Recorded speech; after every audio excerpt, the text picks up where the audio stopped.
जय हिंद दोस्तों। अगर आप सिर्फ 10वीं पास हैं तो इस वीडियो को मिस मत करिए। बहुत इंपॉर्टेंट वीडियो होने वाली है आप लोगों के लिए, क्योंकि केवल 10वीं पास, 8वीं पास और 12वीं पास के लिए बहुत अच्छी वैकेंसीज के साथ एक बार फिर से सरकार आप लोगों को समझ आई है। मैं सुमित श्रीवास्तव आप लोगों का स्वागत करता हूं इस चैनल पे और आप लोगों के लिए लेकर आया हूं एक और बेहतरीन वैकेंसी। और आज की वीडियो बहुत इंपॉर्टेंट होने वाली है, तो वीडियो को पूरा देखिएगा। वीडियो देखने के बाद आप खुद डिसाइड करिएगा कि चैनल को सब्सक्राइब करना है या वीडियो लाइक करना है। आप दोनों कर सकते हैं और बेल आइकन प्रेस भी कर सकते हैं, क्योंकि ऐसी ही वीडियो यहाँ पर आती रहती है। ठीक है, विधानसभा में भर्ती निकल के आई है, बहुत अच्छी भर्ती के साथ वैकेंसीज आई है। कई पदों पर भर्ती होनी है। ड्राइवर हो गया, असिस्टेंट हो गया, लाइब्रेरियन हो गया और भी माली वगैरह के पद हैं। बहुत से अच्छे पद हैं और बहुत अच्छी वैकेंसीज के साथ है। सिर्फ थोड़ी सी पढ़ाई और कन्फर्म हो सकती है नौकरी। तो बिना किसी देरी की वीडियो शुरू करते हैं। यहाँ पे आप लोगों के लिए मैंने लिख रखा है कि विधानसभा भर्ती मतलब बिहार विधानसभा भर्ती 2024 कहाँ की भर्ती है। मैं आप लोगों को बता दूं कि बिहार में होनी है। ठीक है, बिहार। आप पूरे भारत से फॉर्म भर सकते हैं, कहीं से भी, कोई दिक्कत नहीं है। मैं आप लोगों से फिर कहता हूँ, अगर आप 10वीं पास हैं तो इस फॉर्म को जरूर भरिएगा। अगर आप 10वीं पास हैं तो इस फॉर्म को जरूर भरिएगा।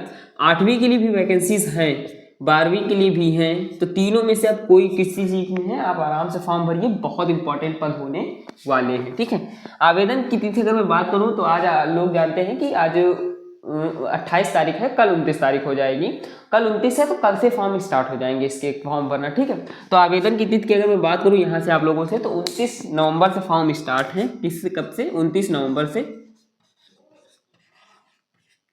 कब तक चलेंगे? 13 दिसंबर तक। ठीक है, 13 दिसंबर तक फॉर्म भरे जाएंगे। अभी ना फॉर्म स्टार्ट हुआ ना कुछ, नोटिफिकेशन वगैरह व्हाट्सएप चैनल पे मैं डाल दूंगा, आप आराम से देख लीजिएगा। आज टाइम है आप लोगों के पास, अच्छे से सोच लीजिए। पैसे ज्यादा नहीं पड़ने हैं, फॉर्म की फीस जो पढ़नी है ऑनलाइन पढ़नी है, वो भी कोई दिक्कत नहीं है, आप आराम से पेमेंट कर सकते हैं। सैलरी की बात करूं तो 1,42,000 तक यहाँ पर सैलरी दी जाएगी। दी नहीं जाएगी, दी भी जा रही है। आप चेक कर लीजिएगा, बिहार गवर्नमेंट सैलरी देने में नंबर 1 पे मानी जाती है। यूपी अच्छी खासी सैलरी देती है, सरकार केंद्र सरकार सैलरी दिलाती है, इसलिए सैलरी अच्छी मिलेगी। 1,42,000 तक सैलरी है और मिनिमम सैलरी भी इसकी 25,000 से कम नहीं है। ठीक है, 25,000 से कम नहीं है। 25,000 सबसे कम सैलरी है, जो कि सबसे नीची पोस्ट को ज्वाइन करेंगे। इससे भी नीची पोस्टें हैं वहाँ के लिए है। ठीक है, क्वालिफिकेशन की बात करूँ तो 10वीं, 12 और 8वीं।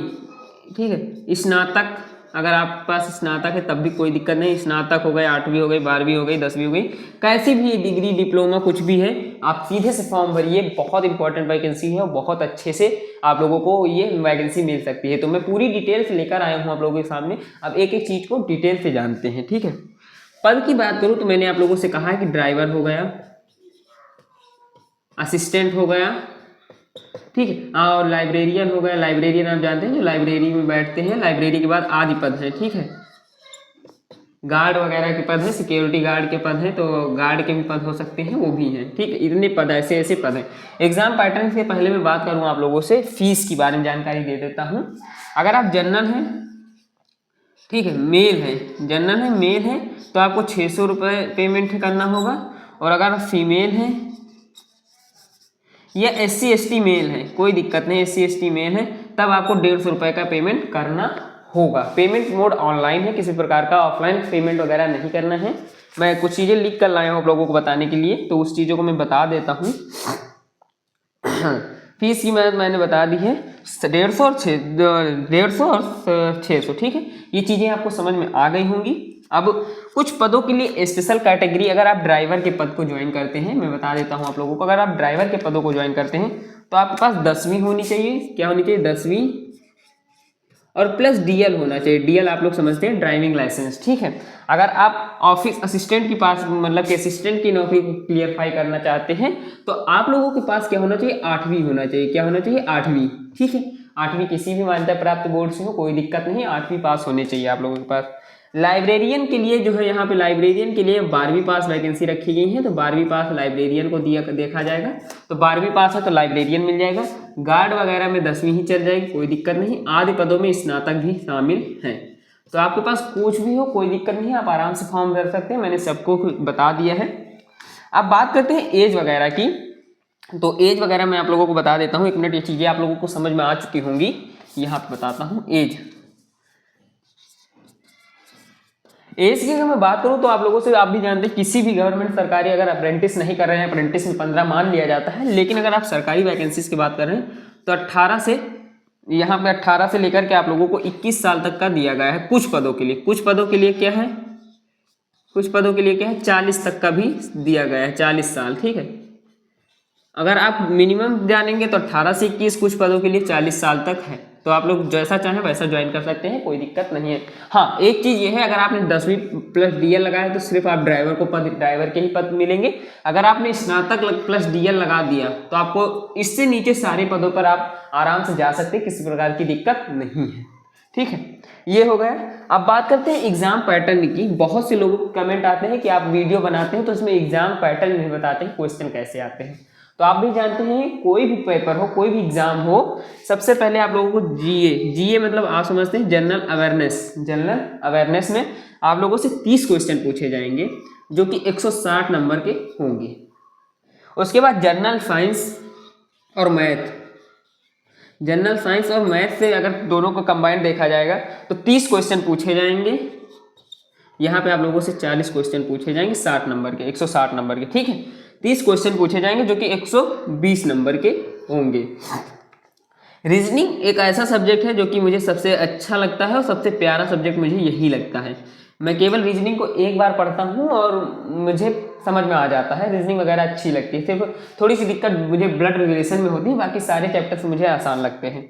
रीजनिंग में अगर मैं बात करूँ तो 30 क्वेश्चन आएंगे 120 नंबर के, ठीक है। इन 3 सब्जेक्ट को ही पूछा जाएगा, इंग्लिश वगैरह पूछा नहीं जाएगा, तो इंग्लिश वगैरह पे ध्यान नहीं देना है आप लोगों को। टोटल क्वेश्चन ऑफ नंबर कितने हो गए आपके 100 और मार्क कितने हो गए 400, ठीक है। निगेटिव मार्किंग का अभी कोई व्यवधान नहीं इसमें बताया गया है, वैसे होगा तो आप लोगों को जरूर बताया जाएगा। तो उसके बाद आता है कि अब जैसे आप लोगों ने एग्जाम दिया, सिलेक्शन हो या ना हो वो बात अलग है, लेकिन अगर आप कोशिश करेंगे तो हो सकता है हो जाए। कुछ चीज़ें और भी जान लीजिए ताकि आप लोगों को आसानी हो। देखो, कोई भी एग्जाम हो, क्वालिफिकेशन नंबर अलग होते हैं, कट ऑफ वगैरह अलग होती है, तो मैं क्वालिफिकेशन नंबर आप लोगों को बता देता हूं। अगर आप जनरल से हैं, ठीक है, उसके बाद अगर आप ओबीसी हैं, उसके बाद ईबीसी है, बिहार में ईबीसी भी चलता है, यहाँ पे ईडब्ल्यूएस चलता है, उसके बाद आप एससी एसटी हैं। सबके लिए पासिंग मार्क अलग अलग है। पासिंग मार्क एक अच्छे मार्क होते हैं, वो मार्क होते हैं जहाँ पे आप लोगों को मान लिया जाता है कि आप इस एग्जाम में उत्तीर्ण हैं। सिलेक्शन नहीं हुआ कोई बात नहीं, लेकिन आप उत्तीर्ण हैं, वैकेंसी कम होने के कारण आप सिलेक्शन नहीं ले पाए। तो यहाँ पे आप लोगों को बता दो, तो जनरल के लिए 40% अगर आप नंबर पा जाते हैं तो आप क्वालिफाई हैं। उसके बाद ओबीसी 36.5% अगर नंबर पा जाते हैं तो आप क्वालिफाई हैं, ठीक है।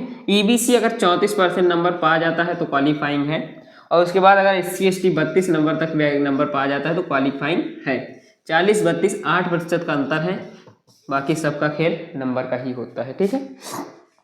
सिलेक्शन प्रोसेस के बारे में भी बात करता हूँ और उसके बाद इस वीडियो से एंड करूँगा, और काफ़ी जानकारी आप लोगों को मैं दे भी चुका हूँ।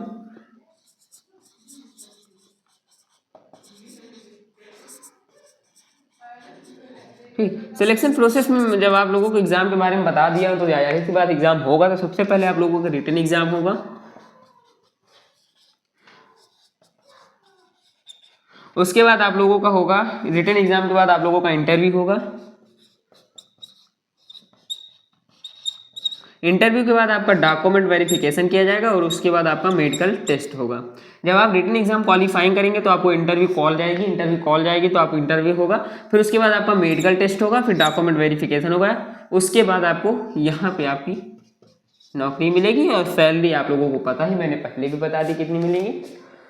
तो इसी तरह की वीडियोस लगातार चैनल पे अपलोड की जा रही हैं। थोड़ी सी आप लोग दिखाते नहीं हैं, लाइक कर दीजिएगा वीडियो को और चैनल को सब्सक्राइब कर लीजिएगा, क्योंकि वीडियो बनाने में मुझे मेहनत लगती है। ये नहीं कि मैं नहीं बनाता हूँ, मैं डेली आप लोगों के लिए 2 से 3 वीडियोस अपलोड करता हूँ और सारी वीडियोस में मैं बराबर मेहनत करता हूँ, बराबर टाइम देता हूँ, बराबर जानकारी प्रदान करता हूँ। मैं आप लोगों को नोटिफिकेशन पढ़ने की जरूरत नहीं महसूस होने देता हूँ।